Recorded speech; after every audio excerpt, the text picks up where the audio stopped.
নমস্কার বন্ধুরা, মা কিচেন অফিসিয়াল চ্যানেলে আপনাদের সকলকে স্বাগত। বন্ধুরা, আজ আমি আপনাদের সাথে শেয়ার করব সাউথ ইন্ডিয়ান ডিশ উত্তপমের রেসিপি। তো বন্ধুরা দেখুন, এই রেসিপির জন্য আমি এখানে নিয়েছি সেদ্ধ চাল। এই চালটা দিয়ে ইডলি, দোসা বা উত্তপম এই সমস্ত রেসিপিগুলি তৈরি করা হয়। তো এখানে আমি নিয়েছি 1 কেজি মতন চাল নিয়েছি, আর এখানে আমি নিয়েছি 250 গ্রাম মতন বিউলি ডাল, খোসা ছাড়ানো বিউলি ডাল আমি এখানে নিয়েছি। চাল আর ডালটাকে আমি ভালো করে ধুয়ে নেব। ধুয়ে 4 থেকে 5 ঘন্টার জন্য ভিজিয়ে রাখবো। তো বন্ধুরা দেখুন, চাল আর ডালটা আমার ধোয়া হয়ে গেছে। এবার এগুলোকে আমি 4-5 ঘন্টার জন্য ভিজিয়ে রাখবো, যাতে চাল আর ডালটা ভালো করে ফুলে যায়, ভিজে যায়। তো বন্ধুরা দেখুন, 4-5 ঘন্টা হয়ে গেছে, চাল আর ডালটা আমার ভিজে গেছে ভালো করে, জলটা ছড়িয়ে নিয়েছি। এবার চাল ডালটাকে আমি পেস্ট তৈরি করে নেব। এখানে আমি মিক্সির জার নিয়ে নিয়েছি।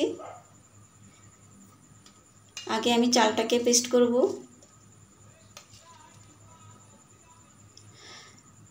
তো চালটা আমার দেওয়া হয়ে গেছে।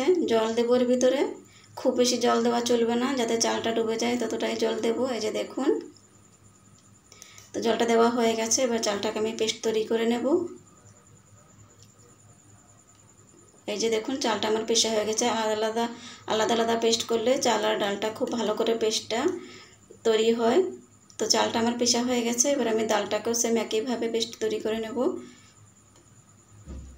দিয়ে দিলাম ডালটাকেও, দিয়ে দেবো জলটা আমি এই যে দেখুন, যাতে ডালটা ভিজে যায় ততটাই আমি জল দিয়েছি। এবার এটাকে আমি পেস্ট তৈরি করে নেব। তো বন্ধুরা দেখুন, পেস্ট তৈরি করা হয়ে গেছে। জলটা একটু কমই দেবেন, দরকার হলে পরে দেওয়া যাবে, কিন্তু বেশি জল দেওয়াটা চলবে না। তো বন্ধুরা দেখুন, চাল আর ডাল দুটোই আমার পেস্ট তৈরি করা হয়ে গেছে। একই সাথে বড় পাত্রতে নিয়েছি আমি। এবার দুটো জিনিসকে আমি ভালো করে একটু ফেটিয়ে নেব, মিক্স করে নেব ভালো করে মিশিয়ে আবারও 1 ঘন্টা মতন আমি এই ব্যাটারটাকে রেস্টে রাখবো। এতে করে ব্যাটারটা ভালো করে ফরমেট হয়ে যাবে, উত্তপমটাও খুব ভালো করে তৈরি হবে।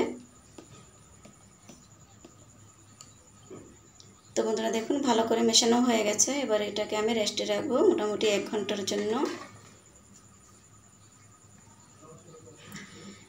তো বন্ধুরা দেখুন, এখানে আমি অল্প ব্যাটার নিয়ে নিয়েছি। এখন আমাকে অল্পই তৈরি করার আছে, সেজন্য আমি অল্প করেই নিলাম। আপনারা এই ব্যাটারটাকে ফ্রিজে স্টোর করে 1-2 দিন করেও খেতে পারেন, কিছুই হয় না। ব্যাটারটা দিয়ে দিব এর ভিতরে 2 চামচ মতন সুজি। এতে করে উত্তপমের স্ট্রাকচারটা খুব ভালো হয়। 2 চামচ সুজি দিয়ে দিলাম, মিশিয়ে নেব ভালো করে। আপনারা সুজিটা চাইলে দিতেও পারেন, না হলে স্কিপও করতে পারেন, এমনিতেও রেসিপিটা খুব ভালো তৈরি হয়। তো দেওয়া হয়ে গেছে, ভালো করে মিশিয়ে দিলাম। দিয়ে দেবো এর ভিতরে সামান্য একটু নুন। ভালো করে মিশিয়ে এবার এটাকে আবার আমি 10 থেকে 15 মিনিটের জন্য রেস্টে রাখবো, যাতে সুজিটা ভালো করে ফুলে যায়।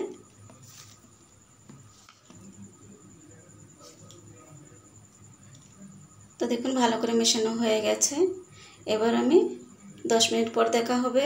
নিয়ে নিচ্ছি এখানে একটা তাওয়া, আর তাওয়াটা আমার গরম করা হয়ে গেছে। দিয়ে দিব সামান্য তেল। এবার আমি 2 চামচ ব্যাটারের ভিতরে দিয়ে দিব। এই যে দেখুন, 2 চামচ ব্যাটার আমি দিয়ে দিব। আর উত্তপমটা খুব বেশি পাতলা হয় না, একটু মোটা মোটা মতনই হয়। এই যে হালকা হাতে একটু করে ছড়িয়ে দিলাম। এবার এর ভিতরে আমি টপিং করব কাটা পেঁয়াজ। আপনারা পেঁয়াজ আর টমেটো আর কাঁচা লঙ্কা আগে কেটে রেখে দেবেন, এতে করে খুব তাড়াতাড়ি রেসিপিটা তৈরি হয়। দিয়ে দিলাম পেঁয়াজ কুচি, দিয়ে দিব এখানে টমেটো কুচি।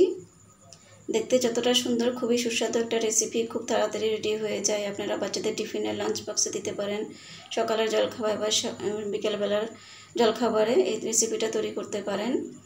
আপনারা চাইলে লঙ্কা কুচিটা অ্যাভয়েড করতে পারেন, ধনেপাতা থাকলে এতে একটু দিয়ে দেবেন, এতে করে আরও খুব সুন্দর গন্ধটা হয়। ঢাকা চাপা দিয়ে আবার এটাকে আমি 3 থেকে 4 মিনিটের জন্য রান্না করে নেব।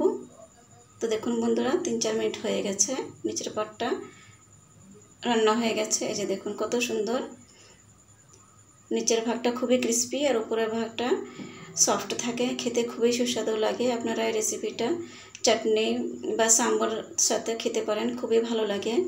বন্ধুরা, যদি রেসিপিটা ভালো লাগে আমার চ্যানেলটাকে সাবস্ক্রাইব করবেন, লাইক শেয়ার কমেন্ট করবেন। ধন্যবাদ পুরো ভিডিওটা ওয়াচ করার জন্য।